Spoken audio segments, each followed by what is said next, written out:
Welcome to the Stairway to Heaven.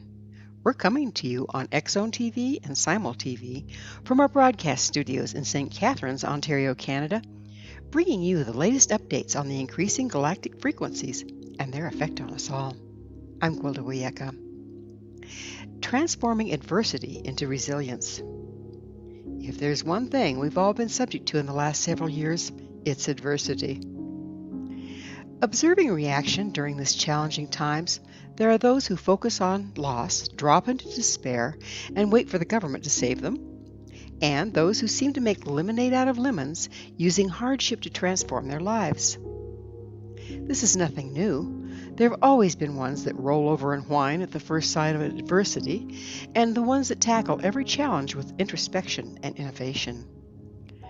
So how do we become one of those ones that thrive? First, let's look at what doesn't work. There are two polar opposite but equally ineffective ways of coping with challenges. In one extreme, there's an attitude of entitlement mixed with a large dose of victim. The world is seen as being there to serve and entertain, regardless of the cost to the planet or the people. When things don't go according to plan, it's met with weeping, wailing, and finger-pointing. God forbid one look within to see what may be causing the perceived suffering. In the other extreme are the ones appearing so selfless as to destroy themselves serving others. They tend to behave as if the world and everyone in it is doomed if they don't control the situation and save the day. While on one hand these individuals take on blame and responsibility for everything, they also take it upon themselves to fix what they judge is the problem, often to the great annoyance of others. And there you have it, the narcissist and the empath that we hear so much about. But before we point the finger and start labeling those around us, it's important to recognize most of us fall somewhere in between. We will lean one way or the other depending on circumstances and conditioning.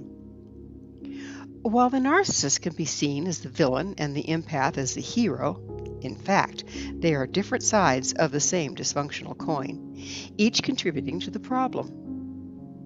Both assume change and challenge are bad things, and neither has the balance to cope, much less thrive, during times of crisis. One is totally focused on what the world owes them, the other on how the world needs them. Both tend to be delusional and unable to deal with the real challenges at hand. When faced with crisis, we're all prone to one-man balance state or the other. The trick is constantly catching ourselves and course-correcting, lest we fall into the trap of powerlessness awaiting us on either side. Many of us view adversity and challenge as the enemy, yet they're an integral part of life, without which our growth and evolution would be greatly diminished. We're all genetically predisposed to a greater or lesser degree of resilience. To what extent we develop it or leave it lying dormant depends on exposure to pressures and being conscious in our responses to them. One thing that determines our response is how we interpret the situation to start out with. We've all had adverse past experiences that color our perception. It's very easy to take a benign stimulus, like a garden variety rainstorm, and interpret it according to our past experience, that of surviving a hurricane.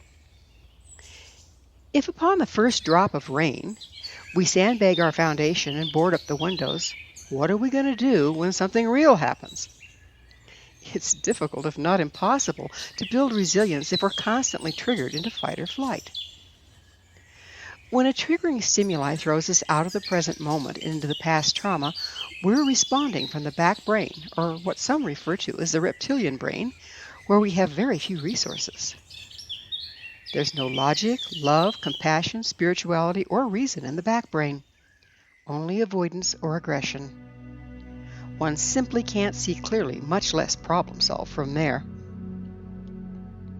When triggered into the past, we tend to fall into old ruts of behavior. We may curl up and wait to be saved, attempt to control all the wrong things, or frantically board up our windows. None of these options are productive choices leading to positive outcomes when they come from the past rather than the present. Nor is it beneficial or even safe to take a Pollyanna stance and deny what's happening. Oh, tra-la, tra-la, what's a little rain? When indeed there's a hurricane at our doorstep. The first step in building resilience is uncovering the triggers that either put us into denial or fight or flight responses. These triggers color our perceptions and make it virtually impossible to be present and logical in the face of adversity. A sure sign of being triggered is jumping to conclusions and becoming traumatized by our assumptions. Oh, I've seen this before. It never goes well. When confronted with a triggering incident, stop. Take a deep breath. The deep breath is important as it helps us avoid fight or flight. If your breathing is rapid and shallow, you're one step away from the back brain and loss of resources. Next, look at the situation again. Ask yourself, what does this remind me of? Is this exactly like my past experience, or looks as if? Even if it is the same situation, are you the same? Last time, you may have been a small, helpless child with fewer resources. How you responded then is not necessarily your best choice as an adult. As an example, you may be in the same room as a large man who's yelling. Growing up, your father may have yelled at you and blamed you for his frustrations. As a child, you were dependent upon your father for everything with no defense against him. As an adult, you can simply turn and walk away if someone's being unpleasant. Same situation, different response and outcome. Or, upon reevaluating what's going on, you may realize the large man is raising his voice in frustration that has nothing to do with you. However, if we don't take the time to breathe and reevaluate the current situation, if we allow ourselves to be triggered into the past, we may cower and whimper like a child, encouraging more of the same behavior from a bully, or demonize a man for being frustrated. Avoiding responding to triggers is not as easy as it may sound. It requires self-awareness and a good dose of courage. In the past, one may have deitized their father rather than face the fact that he was mean and verbally abusive. As a powerless child with no other options, we tend to distort facts we cannot change to make them more tolerable. If we re-examine the perception, we must face the illusion of a father who was and recognize the shortcomings of the one who is. However, if we don't revisit the perceptions and reevaluate it, as an adult, the judgment and response will remain on autopilot, raising havoc in our lives. That is one of the blessings of adversity. It grants us a chance to adjust our thinking, shift our behavior, and change outcome. However, if we're unable or unwilling to be introspective, we continue to project our past experience onto current circumstances and make a rerun out of the future. Another major benefit of unearthing and short-stopping triggers is the more we catch ourselves when triggered and make different choices, the less triggers we have. This allows us to be more present to deal with whatever we're confronted with, resulting in greater resilience. Also, standing in the way of resilience is fear of lack and what we view as paramount for survival. As mammals, we're hardwired to seek out and procure the necessities of life. That's why we've survived as a species. The cougar that does not seek game or elk that fails to find grass will not survive. In recent times, many of us have lived in relative ease and abundance, consuming resources and creating waste like there's no tomorrow. The days that the planet can or will support that approach are rapidly coming to an end. Change is upon us, and the new reality brings increasing challenges to our lifestyle and to our lives. Unfortunately, this heretofore self-absorbed approach to life has bred a weak and inflexible society that views copious luxuries as bare necessities and does not deal well with adversity or change. When the store runs out of our favorite product, it's cause for much upset and griping, as if life depends on the availability of a name brand item. If the internet goes down or cell reception fails, all productivity stops, as if it's the end of the world. What are we going to do when something real happens? Well, it's about to get real. Instead of waiting for things to return to normal, we need to recognize those days are gone and adjust quickly to the new reality, or be washed out with the tide. A good first step in that direction is to reevaluate our priorities. What do we deem as important versus what's actually important? From the time my children were very small, I used to take them backpacking every summer. We would go into the Colorado wilderness for 2 weeks with only what we could carry on our backs. Often, we would not encounter another human being during the entire time. If a tent stake broke, we'd carve a new one out of a tree branch. If a water filter jammed, we'd boil water. If we ran out of dried camp protein, we would fish. I didn't realize it at the time, but the experience created very resilient adults. They're both natural leaders and others look to in time of crisis. There isn't much that shakes either one of them. They're resourceful, finding solutions when others give up in despair. Years after they were grown and gone, I continued my annual backpacking trips alone.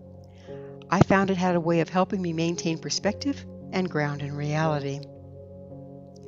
Now, not everyone has the same love for the wilderness, but there are many other ways to find perspective.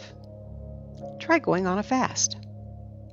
Limiting one's diet can shift perspective as to what foods are sustaining and which ones are harmful addictions that we are better doing without. Going on a retreat and leaving one's electronics behind can be very eye-opening as to what a distraction they can be in our lives. Engage in anything that will help you realize that not only can we live without many things we heretofore thought of as necessities, but life can indeed be better without them. We can also transmute our experience by uncovering and reevaluating old judgments by which we've lived our lives. Anytime we decide something is always good or always bad, we've removed 50% of our options. What if there really is no such thing as good or bad? What if it's simply a matter of appropriate in the current moment? Another pitfall is complacency. Instead of becoming complacent, hapless victims of fate when faced with adversity, we can become introspective and uncover what lies within us that's keeping us from participating fully in life with all its ups and downs. If we look at any event that we feel we did not go well, rather than blame others, examine our part in the outcome. We can adjust our approach and change the future. But the most powerful thing we can do to transmute adversity into resilience is to be grateful in all things. Instead of approaching every challenge or change with dread and a sense of loss, we can ask ourselves, how does this serve, and what's mine to do here? By being grateful for and receptive to our experiences, we can become proactive, resourceful, and transmute adversity into resilience. Thank you for joining me, Gwilda Wiyaka, on the Stairway to Heaven, where we provide updates on the energetic currents facilitating our evolution into conscious, powerful co-creators.